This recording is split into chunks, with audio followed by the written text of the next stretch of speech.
everyone from around the country, and welcome to today's seminar. Thanks for joining from all your various locations.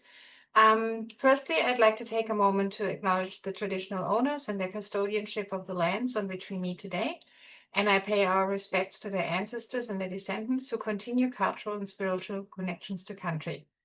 And we recognize their valuable contributions to Australian and global society.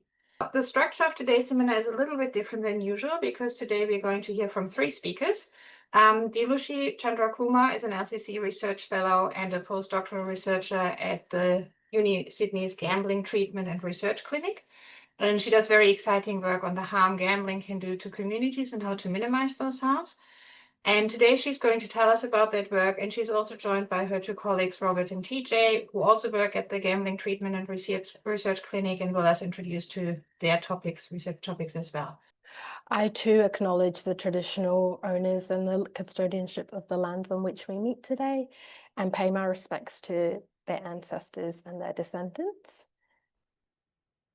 As Barbara mentioned, all three of us will be taking turns presenting, and to start off with, we have Dr. Robert Heirene. He's a research fellow at the Gambling Treatment and Research Clinic, and he's going to be talking to us about some research he did on the low-risk gambling guidelines and validating this in an Australian sample.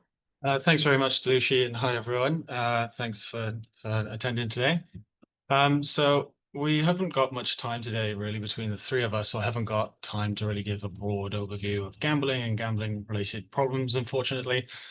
But I'm sure you can all appreciate that gambling is very much a part of, a very common part of Australian culture and Australian society, as it is in many others. And we know from a significant amount of research that a notable minority of people, just about 1 to 2% of people, experience quite significant harms and problems associated with their gambling, which cover sort of impact their life in a wide, a varying number of ways, including financial difficulties, physical and mental health difficulties, as well as relationship breakdown and occupational challenges. And what we see is that even among that sample, then there's a smaller proportion of people who actually meet the diagnostic criteria for what's called gambling disorder, which is the first officially recognized form of behavioral addiction alongside substance addictions like alcohol use disorder. And there are a number of parallels with these other disorders and just the general use of these substances as well and gambling behavior. So, for example, just like with alcohol use, the harm isn't just concentrated and isolated in just those people, for example, who experience an alcohol addiction. We see that the harm associated with alcohol is spread throughout society among people who are just drinking alcohol, even at a lower level, but regularly. And the same occurs with gambling. We see that a lot of people, even if they're not necessarily gambling in a disordered or a problematic way, they are still experiencing quite substantial harms, most often in the financial domain and the psychological domain. So as a result of that, there's a need for sort of broad population-based preventative measures to try and reduce and prevent these harms from occurring in the first place. And I'm sure you've all seen the messaging campaigns that occur on TV and radio and YouTube and other platforms where we see these gambling adverts, and then often there's a little tag message or tagline message at the end. Historically, that's always been just gamble responsibly, which we know people really dislike and find very vague and unhelpful. Some of the language used more recently is a bit more sort of forceful and targeted. Things like think what you could be spending your money on instead. And these are certainly an improvement. But more recently, there's been an attempt to develop lower risk guidelines to sort of guide gambling behavior in a way that's analogous to the guidelines we have for alcohol use. So we know that most governments provide some recommendations for how much somebody, or the maximum amount somebody should drink in, say, a day or a week. Typically things like no more than, say, 3 standard units of alcohol in a day or 10 in a week. But we've never really had those concrete behavioral guides for gambling behavior, which can actually tell people how much they should be gambling rather than just to gamble responsibly, which again, people can interpret in a number of different ways and just tend to ignore and find not very helpful. So these originated in Canada, as you can see here on the left, and they include things like gambling no more than 1% of your household income or no more than 4 days per week. And Australian researchers have attempted to replicate that in Australian samples using sort of large population prevalence study data. And you can see the sort of yearly values here, say $380 to $600 per year on gambling. And these are great. I think these are certainly an improvement and a positive start. But as I'll show on the next slide, please, Dilushi. I think there are some major limitations in the way that these guidelines have been developed. And first and foremost is that they've been based entirely on self-reported gambling behavior. So the way that these guidelines are developed is essentially we look at how much somebody's gambling, how often, how much they're losing, and then we correlate that with the amount of harm and problems that they're reporting, and we see what's the sort of point at which somebody's gambling expenditure seems to translate into them reporting gambling-related harms. And that's a fine method, and that's used in a number of other fields as well. The problem with that is that we have shown, as well as several other people, that when people are asked to report how much they're winning or losing and how often they're gambling, people are incredibly bad at doing this. They're not even close in terms of estimating how much they're spending, for example. So you can see this graph down here on the right. This is from a study that we did in 2022. And you see on the left of the graph, this is people's self-reported net outcome, so how much they won or lost just with one site over the past 30 days. And then the black dots and the black graph components are representing what their actual outcomes were. So you can see most people actually think that they're winning when they're losing, and the discrepancy between these is quite substantial. It's about 100% of the actual value off on average. So again, if the foundation of these guidelines is this data where we know that people are incredibly inaccurate, then we can question the value of these guidelines and how useful they actually are in reflecting people's gambling behavior and the harm associated with it. Another issue potentially is that they focus on broad gambling behavior without focusing on specific activities, which we know vary hugely in terms of who engages with them and also the level of harm associated with them. Just like with alcohol, we don't sort of say that you should drink the sort of equivalent amount in whiskey as in beer, because certain types of alcohol are more harmful. Unfortunately, we don't have standardized units in alcohol, in gambling that we can use, but we can sort of look at the different activities and look at how engagement with each relates to harm. And another issue is that all of these guidelines have only been focused on sort of validating them against one measure of harm called the Problem Gambling Severity Index. We did it with two outcomes, which I'm not gonna show you the second outcome here because we haven't got much time. I'm just gonna show you those based on the same screening measure for now. So what we did in this study to try and develop guidelines that we think are a little bit more robust is we invited around 25,000 customers from 2 online gambling sites in Australia to take part in a survey about their gambling behavior that included this measure, the Problem Gambling Severity Index, the PGSI. And then we collected from these gambling sites all of the data that they hold about them. So every bet they placed, when they placed it, how much money they'd spent on each bet over quite a substantial period of time. So around 6 months before and after the survey. We're talking millions and millions and millions of rows of data of these bets and transactions, so the money coming in and out of the accounts as well. And we got around 1,600 people's sort of usable data from these surveys that we could match with their account data from the sites. Next slide, please, Dilushi. And we got them to complete in the survey this measure of gambling-related problems or harms. And you can see some of the example questions here. And we just simply went with what the earlier studies had done developing these guidelines, is look at who is reporting that on 2 or more of these items that they've sort of experienced them at least sometimes in the past year. And that was our measure of somebody who's sort of gambling at a level that's potentially risky. Next slide, please, Dilushi. And then we looked at a number of behavioral metrics or indicators in the data, so in this account data that we had, and then again sort of correlated them with that outcome measure of the Problem Gambling Severity Index, and looked again what particular value of each of these variables differentiated sort of harmful versus non-harmful gambling behavior. You can see the black variables at the top are sort of the standard behavioral indicators that are being used in the prior guidelines, we wanted to look at behaviors that are specific to online gambling in Australia and sort of may have more meaning and salience for people who are engaging with that activity, such as how much money they're depositing into their account. Because often the term that's used in these guidelines is spend. And we know that people misinterpret spend. It can have a number of different meanings. It can mean how much money you place on your bets. Some people think of it as their net outcomes, how much they want to have lost. And some people think it's the deposit amount into their account. Deposit amount is pretty unambiguous, so we thought we'd look at that.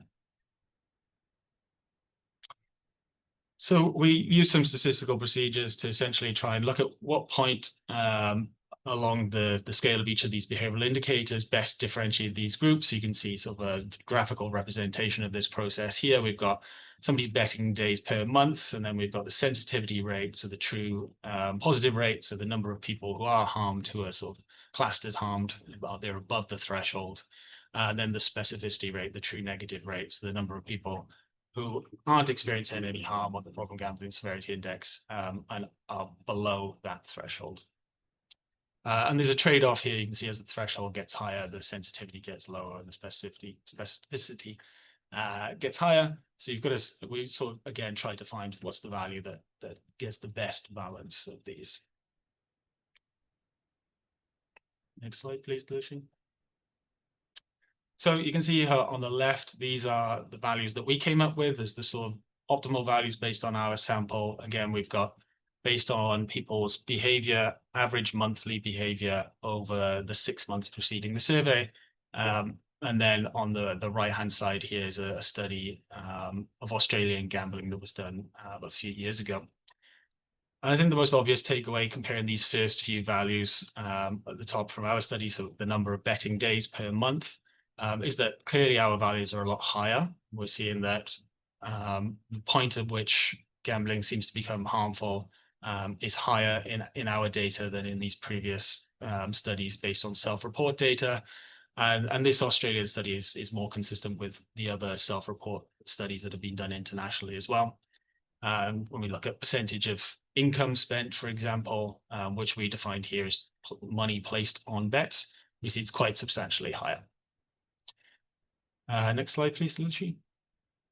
So you can see here then, here's the sort of table displaying what we call like the classification metrics for each of these cutoffs. We have the optimal limit here in the white, and then the sensitivity, specificity rate, and accuracy, which refers to just the overall sort of percentage of participants who are correctly classified when we use this cutoff. And we can see then how often somebody bet in terms of the number of betting days was the least able to differentiate these risk groups. And then the percentage of income that somebody deposited was most able to differentiate them. Next slide, please, Dilushi. We also did some regression-based analyses to try and account for a variety of demographic and other factors that could influence whether somebody's likely to report gambling problems or not. We know, for example, they're more common among men, among those who are unemployed, and those who are younger. And we included these in a model alongside the sort of binary indicator, which is just whether somebody has surpassed each of these threshold values, these lower risk limits that we derived, and show that, again, they're still usually significantly predictive of higher risk when somebody crosses these thresholds, even after accounting for all of these demographic factors. Particularly, as you can see, these two highlighted values here,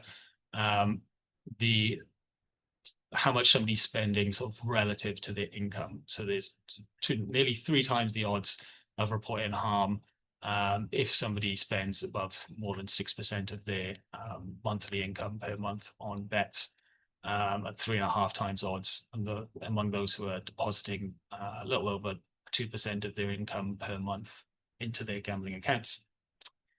I won't go through each of these in detail, but essentially one of the key takeaways here is that each individual limit, sort of passing any one of them, is not necessarily associated with a huge increased risk, but the more of these limits that somebody passes, there's a cumulative effect, so a greater odds of reporting harm with each additional limit passed. Next slide, please, Dilushi. So what are the sort of key takeaways from this? when we use this objective behavioral data provided by the sites, rather than relying on what people tell us in a survey about their gambling behavior, we seem to get higher limits, which is unsurprising given our earlier research, which shows that people tend to underreport how much they're spending and how often they're gambling. I didn't show you this, but when we use a separate measure of gambling harm, we see that, again, these thresholds are sensitive to how we define harm, which is, again, unsurprising, and suggests that if we use another measure, again, these limits tend to be slightly higher. And as I mentioned previously, that there's no sort of single behavioral indicator. There's no passing. It's not that once somebody spends more than 2% of their income, for example, it's definitive that they will always report harm. There's sort of an increased risk with each additional limit. And therefore, we need to sort of promote engaging with also all of these limits and not just any one in isolation. So what are we doing next? We've just collected similar data from a smaller sample of around 300 people, where we can look to statistically validate these limits, seeing how well they perform, again, on a fresh sample that we haven't explored before. Again, we've got the behavioral account data and the match PGSI scores to be able to do that. We also want to then look at doing some sort of consumer perception analysis, looking at whether people think that these limits are appropriate and fair, what they think about them, what other behaviors we should look at, what do you think we're missing, for example. Like most things, whether they're statistically valid or not, it is important. But also it's important the consumer sort of perception and reception of these. And if they think that they're totally unreasonable, then they're unlikely to be accepted and followed. And we have actually done that research. We've just collected it. But it's part of an honors project, so I can't really show you yet, but the results are looking very positive, fortunately. And a part of that project is looking again at how we can sort of present these to people in a meaningful and engaging way. So that's it from me today. As mentioned at the beginning, I've got to jump off because I've got to teach a class soon, but I'll be around for questions for the next 10 minutes. Okay, thank you very much, Robert. That was super interesting. At the moment, there is no question in the chat, so I'm just going to go ahead and ask my own, and maybe while I'm doing that, someone else is going to type something up. So one question that came up for me is a little bit of a sort of chicken and egg situation with addictive behaviors like gambling. Could it be a situation where someone does a certain amount of gambling or engages in gambling in a particular way that harms them, and then kind of like the dam breaks and they start engaging in much more of the same behavior because they've kind of lost control? And if that were the case, then the behavior that you see associated with risk versus the behavior that leads to risk or causes risk would be different, right? Yeah, absolutely. That's a fantastic question. And yes, we do see that, certainly, whereby the behavior sort of reaches a point where people tend to chase their losses, and that's something that Agnieszka, I believe, who is here, is looking at in this same data. So yeah, it's difficult, and I think that's one of the things, certainly the takeaways that I've got from this, is that you can't necessarily set a perfect value and say that behavior is or isn't risky. Then we can kind of guide behavior, and we can provide broad guidelines that we hope, if people abide by them, it will work. But obviously there's huge variability in it, in terms of how people are able to respond to the amount that they're gambling, and there are people who are gambling below these guidelines who are indeed experiencing harm, and it might be that they've got much less resources to cope with spending, say, 1% of their income. And they might, like you say, that might tip them over the edge to the point where they need to start chasing their losses. They need to start gambling more. So again, these are broad guidelines that are imperfect, but hopefully on a population level use. It might be interesting, though, if it's possible to look at something like, if someone reports harm, what did they do 3 months ago or 6 months ago, or something like that, some sort of like longitudinal approach that, you know, what happened before they first had an onset of harm. Yeah, we can definitely account data. Yeah, we can definitely do the sort of what's the behavioral correlates, and we're doing that research. We're about to publish it, but it's really difficult because we don't know, we haven't got like a baseline measure to say whether, for example, they were already experiencing harm a year ago, and therefore the behaviors in between might not necessarily be that predictive than the behaviors 2 years ago, which are actually initially led to the problems that they're experiencing. So you really need, like you say, that longitudinal, not just of the account data, but the surveys, and to be sort of matching over time, which is really hard to do. It was very hard to do the study that we've done here. So Sandra is asking, super Yeah. interesting. If understood correctly, your data for amounts spent is based on deposits into one of the two websites. Could the real spending be much higher for some respondents if they're also gambling in other ways? Yeah, so yes, absolutely. And one thing I didn't say is that what we did is actually, again, it's imperfect because we can't capture people's behavior, but what we did is sort of account for other activities. So we did, again, self-reports, it's not that great, but in the survey, we asked people whether they're gambling in other activities and what other types. And then in our regression-based analyses, we sort of accounted for that to say, if somebody is still gambling, if they're gambling on pokies as well, they're playing poker, they go into the casino, does it matter still, like the variation in those, if somebody surpasses these limits, is it still associated with harm? And we still find that, yes, indeed it is. So we've tried to account for that in our analyses. Again, it's imperfect because it's so difficult to capture people's behavior in every sort of area of their life. But the answer to your question is yes, and we've tried to account for it. Thanks, Ro, for that. So I'll be doing the second presentation. So today I'll be presenting a very important topic, which is how do professionals actually talk about gambling and try to understand barriers and motivators to gambling screening. Next slide, please, Dilushi.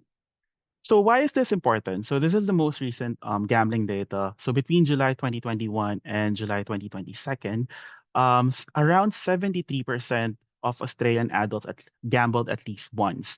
And approximately half, or around 46% of all these people who gambled experienced at least some risk of gambling harm. However, out of all these people who have at least some risk of gambling harm, less than 1% actually sought help for gambling related harms. So it's very important to screen for gambling regarding this one. Next slide, Dilushi. So unlike alcohol and substance use, there is currently no highly accepted or highly used protocol for gambling screening. I am actually quite sure that most of you in this cohort, or even none from this cohort, have been asked about their gambling during your regular GP visit. And studies have shown different barriers to gambling screening. There are systemic barriers, such as limited time and resources. There are also like individual or healthcare professional barriers, such as low confidence in their ability to screen or initiate gambling conversation, as well as a major issue, which is the low prioritization of gambling harms relative to other mental health conditions and other medical conditions, such as cardiovascular diseases. So for this study, we did a mixed methods approach. Next slide, Lucy. So we did a mixed methods approach starting with a survey supplemented by interviews. So for the survey, we use the theory of planned behavior. If you're not familiar with theory of planned behavior, it is a framework that looks at predictors of intention and behavior. And most of the common predictors are attitudes, subjective norms, and perceived behavioral control. But for our study, what we did is we actually included knowledge of gambling harm, as we felt that knowledge is a very important predictor for intention to screen about gambling. Next slide, Dilushi, please.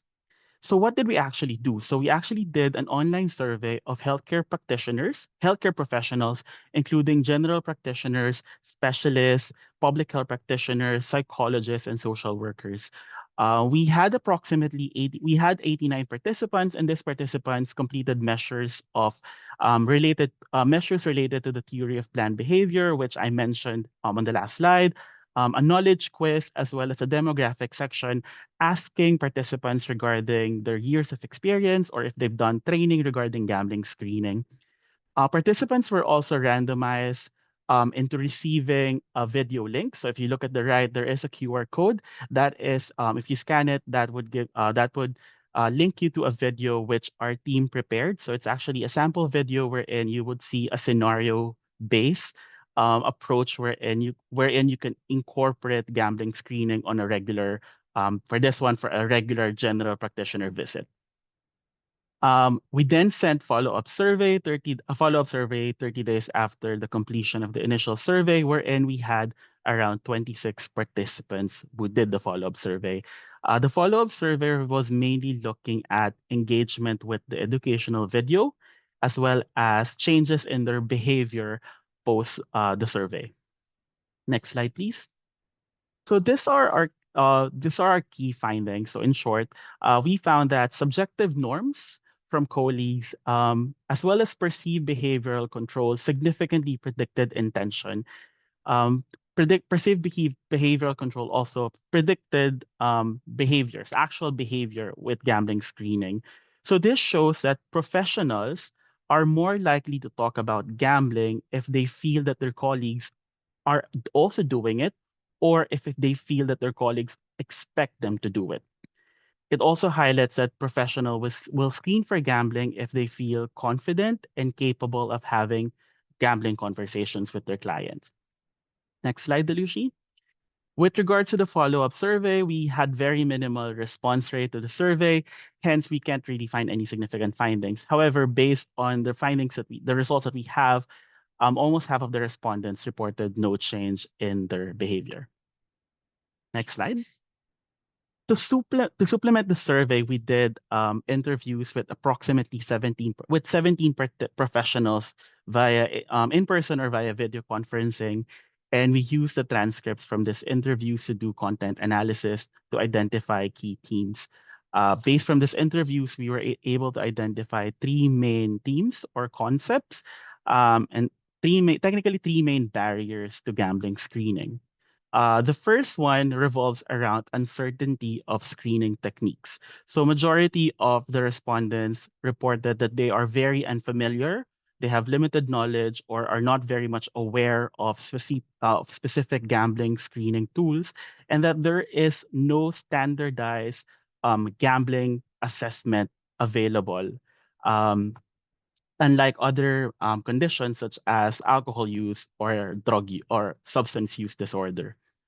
There were also responses that highlight the lack of um, standard gambling screening. Hence, professionals expressed their concerns about their lack of confidence. So they said, like, if they're not very familiar with how to screen for gambling, it might cause issues with the relationship with their client, with some people saying that clients might feel confronted and kind of offended that you might suspect that gambling is happening, and that might actually disrupt therapeutic relationship between the client. Some professionals were also unfamiliar with other forms of gambling. Some were only familiar with land-based gambling or casino gambling or pokies, but they're not really familiar with the other forms of gambling, such as online gambling. So they did mention that they might be missing some cues from their clients. Hence, they were not able to screen for it. The second theme revolves around uncertainty of referral pathways. So most of these concerns revolve around the concern saying that I did screen for gambling, but I'm actually not sure where to send them or where to refer them.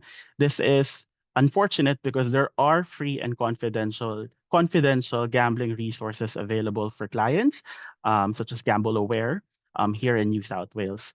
Some professionals were also worried that there are limited availability of services as well as the cost of availing such services, considering that some of the problems of people experiencing gambling harm mainly relates to financial issues. So how would they actually afford private support or private psychologists? Some are also worried that they might lose visibility of their client progress post-referral, and they might not actually hear back from clinicians or from other clinicians where they referred their clients. And lastly, I think one of the main concerns is the lack of motivation and resources. This includes prioritization issues wherein gambling is often deprioritized over other health issues such as substance use or alcohol use, as well as with other medical conditions such as cardiovascular disorders. There is also an issue about the normalization of gambling in the Australian society, as some people think that gambling is socially and culturally acceptable, hence it is considered harmless. There are also organizational constraints such as limited time and resources, and some also express that there aren't enough hours to do everything, with some expressing that gambling screening is important. It is important to actually screen for gambling, but so is cardiovascular diseases. And if you have 15 minutes, I would rather ask my patient about cardiovascular diseases than screen for gambling.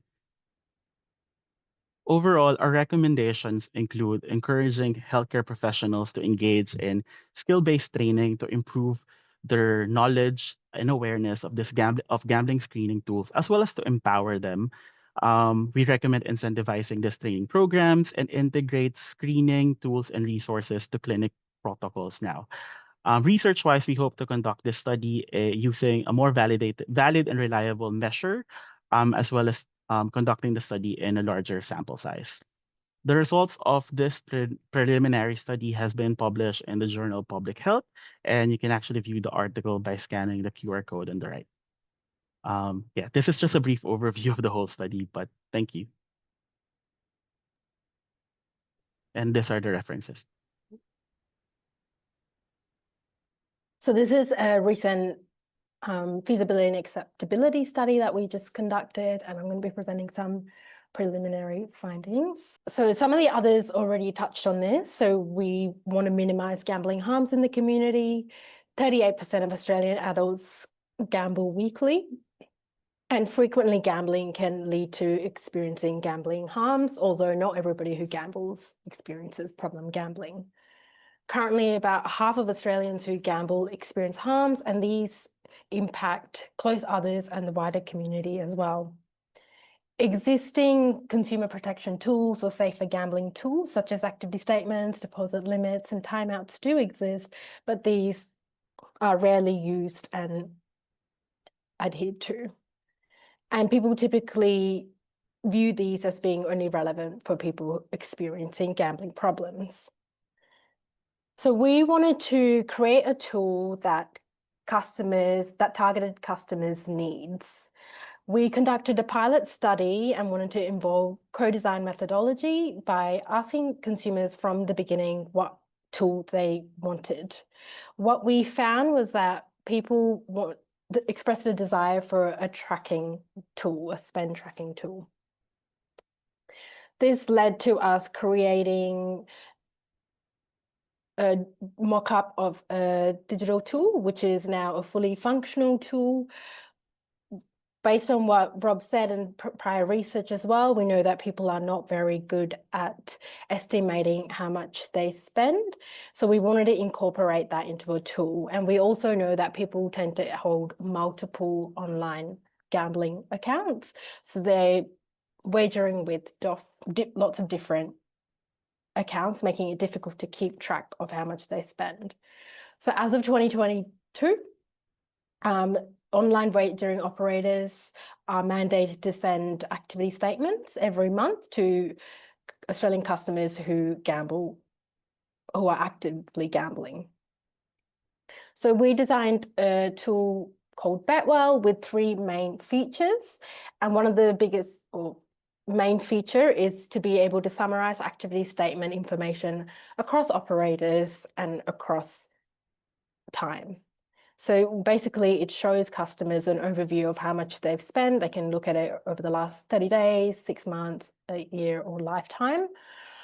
They can also make some predictions on how much they thought they spent to get them to reflect on how much they've spent, to highlight the discrepancy typically that customers tend to experience, and also make a plan by setting a budget for future months. So they'll see their net result, their losses, their spend, and their wins. We also have a spend strategy section. So this incorporates some income information and the number of hours, and draws on the opportunity costs to be able to highlight to customers how they could have spent their previous month's gambling spend, so on some alternative activities. So in the example, we've got large coffees, takeaway dinners, and we do want to be able to personalize this as well based on each individual previous month. There's also a psychoeducational quiz component. So this targets customers' understanding for how gambling products work and also to increase their understanding for safer gambling behaviours. It's a multiple choice type item, and once participants select the correct or incorrect response, they receive feedback with additional information relating to the correct response. So the overall aim of Betwell is to enhance consumer awareness for their gambling activity and increase their knowledge and use of safer gambling practices. Our aims were to evaluate the acceptability and feasibility of the working Betwell prototype in an Australian regular gambling consumer sample. So I'm just presenting one of many different feasibility studies that were recently conducted, and this was through a market research sample. We asked people who gamble regularly, so at least 3 times a month, to engage with Betwell by uploading their activity statements and provide feedback via survey after engaging with that. So we had 160 participants, 74% were male, average age was around 40 years, and 82% reported being in full-time employment. When we look at the PGSI breakdown, we found 17% low risk, no risk, sorry, 21% low risk, 33% moderate, and 25% problem gambling. And in this sample, people had an average of 2.87 gambling accounts. Using some Google Analytics data as well to see what people explored on the website, we found that people spend the most amount of time on spend strategy, followed by the quiz and the activity statement summary section. So we found high acceptability using the AMAR scale and also high perceived usefulness using some survey items specific to Betwell's functions. And we found average perceived system usability scores, and we got some feedback as well on how to improve these. When we asked people what would motivate them to use Betwell, 58% said that they would like to use it to share the summary of their spend, to reduce betting was also another one, staying in control, challenging themselves. And additional items were also curiosity about betting, having a summary of this total spend, avoiding problems, testing knowledge. So we also had open free response items within the survey where they could provide additional feedback about all of the different components of Betwell and also the overall tool. When asking about the overall tool, we found 35% of the items were positive, 20% neutral, 9% negative. The other were usually people saying unknown or no to the open-ended response item. Some examples of positive items were people saying it was easy to use, that it could help people realize how much they're spending, and it's also could help with deciding on people's future betting behavior. A lot of the neutral feedback were quite constructive and things that we can take on board. So adding clear menu or dashboard, adding more quiz items, that came up a few times, and make it automatic that the activity statements are pulled from gambling operator websites rather than the current function, which is to upload it manually. And this is something we're actually working into developing currently. Some negative, not being clear with some of the graphs in the activity statement section, having basic information, so improving on that, and also improving on the quiz questions as they were quite generic, according to some participants. When looking at the PGSI breakdown as well, we found PGSI did predict perceived usefulness and acceptability. And we found that those in the higher gambling or problem gambling category viewed the tool as more useful and acceptable than the lower categories, which was quite interesting given that we hypothesized the opposite. the low and moderate consumer sample would find it more acceptable and useful. So the findings indicate that maybe we do need to target the low to moderate risk customer sample a bit more. So, and we'll take on the additional feedback that we got from the study. And like I mentioned as well, we are currently developing the next iteration of the Batwell prototype and incorporating the feedback. And we'll also conduct an effectiveness evaluation using a randomized control trial where we look at whether Batwell does in fact increase gambling awareness and look at changes in subsequent safer gambling behaviours. Thank you very much, Dilushi and TJ. That was really super interesting and great to get these three quite different angles on the problem. I have a question for TJ about the concerns of the GP saying they don't really have the time or they prioritize other illnesses. It makes a lot of sense when you have limited resources to allocate them to the biggest problem or the problem where you can most effectively help, etc. Right? And I mean, I can see that it would be great if GPs can do that, but we also don't want them to miss a colon cancer screening or something like that because they spent the time doing gambling screening. So, and I mean, I guess it's probably really hard to do a full cost-benefit analysis of 2 minutes spent this way or that way, but do you have any data on something like when GPs do screening on gambling screening, how often do they actually detect it? And then when people are being referred, how often can they actually be helped? How successful is our health professionals in basically treating that condition? Yeah, I think if you think about it, when you do a normal GP interview, there is always a section of that interview wherein you ask for like quick questions about the personal and social history of a patient. So you usually ask for, do you smoke? Do you drink alcohol? I'm sure some of you have been asked that question before during that interview, and it takes like a second to ask that, right? So do you smoke? Do you drink alcohol? And if they say, yes, I do smoke, it then prompts to other questions, right?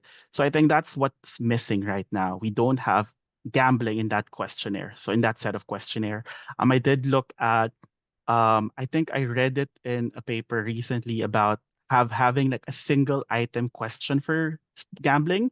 So maybe I think it's a paper from Victoria, if I remember it correctly. But what if we actually just extend that question and say, do you smoke? Do you drink alcohol? Do you gamble? And then maybe that opens up more questions eventually. Like I'm sure, like I do agree, we should always focus on what the patients ask for you. Like for example, they did come in for like a cough. I'm sure you need to spend time dealing with the cough first. But it's also important to have that personal social history because that could also contribute to other medical conditions. So yeah, I think that's one thing. We don't have any validated question as of now. I think that's the main purpose of this initial study, to actually explore it and maybe start having conversations about it and maybe do more studies about it. So Agnieszka is asking a question for Dilushi. Why do you think targeting low to medium risk is the important next step? I thought it is great that you find the problem is the group that finds the tool most useful because they need it most. Yeah, that's a really great question. I should have mentioned at the start that I suppose we want this tool to be a prevention tool. So we do know that people in the low to moderate risk really don't use tools. I mean, it is great that the problem gambling group are also finding this useful, and we want this tool to be something that's useful for anybody who gambles. So I think we try to target it in a way where it's, not judgmental, doesn't mention harms, and not biased towards problem gambling in any way. So I think if there's a way we can also engage low to moderate risk gambling consumers, that would be quite useful. I mean, other than that will be probably challenging since they don't see the for that, right? Yeah. But it's great that the people who are problem gamblers find it useful. I think that's fantastic. It's quite interesting because we also know that people who typically tend to have gambling problems definitely don't want to see activity statements because there's that, sense of denial, you don't want to know. So we were quite surprised, but I suppose it's a positive. Yeah, well done. Thanks. Danny is asking also for Dilushi, what do you think is the next step for engaging the lower risk cohorts? Yeah, that's a really tricky one because we do know they tend to view a lot of tools like this to be designed for people experiencing problem gambling. So I think, you know, we're thinking about making it more gamified, capturing some of the competitive nature of gambling consumers and making it as low problem related as possible. We are currently rebuilding the tool with our external software provider. And yeah, we're taking on all the feedback that we got. You know, personalization was something that was brought up a lot. So yeah, incorporating that would really help, I think. So basically using the competitive nature, you mean these features like sharing your results with your friends or something like that? Or? Yeah, that was quite an interesting finding we got, actually. I thought, you know, being able to see an overall spend would be the most frequent motivator. But yes, even in interviews as well, when we spoke to people, they wanted to, you know, they'd have their groups, they would talk to their friends about, you know, the bets they play. So that social element, we thought about having like a leaderboard and avatar and those sort of things to, of course, it'll be anonymous. So for example, in the quiz section, there'd be like a leaderboard so you can see the more you do it, the more challenging the questions get, and then your score would appear there. Yeah, to make it more engaging. We could also have like badges to help promote people get to the next step as well. You probably want to not encourage them to start betting with their friends who's placing the better bets, but yes, definitely not. So I just, because you were saying before that you kind of wanted it to be particularly useful for the people who were in the lower risk categories. This was for Dilushi. And I was thinking maybe even if they don't find it useful because they don't really see their gambling as a problem, it might still help in the future to have access to that. And, you know, something that you know you have access to, you might not find it useful, but it might actually be preventative. And I was wondering if there's any way that you could build that into your study and what you were doing to see if it's possible that it might be preventative somehow. Yeah, absolutely. I mean, in the future, we'd really like to be able to advertise this tool through gambling operators. So it's one of the existing tools, and hopefully it's marketed as something that's not for, you know, to help people manage their gambling or safer gambling, but just a tool that they can engage with.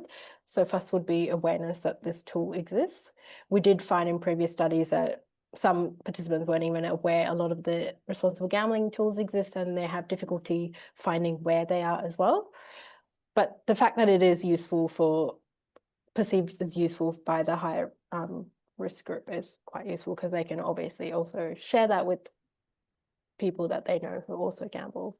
Well, thank you very much. We're coming to the end of the time that we've got, and I'd just like to thank all three of you. That was really fascinating presentations, and yeah, thanks very much, and thanks everyone else for coming and joining the discussion.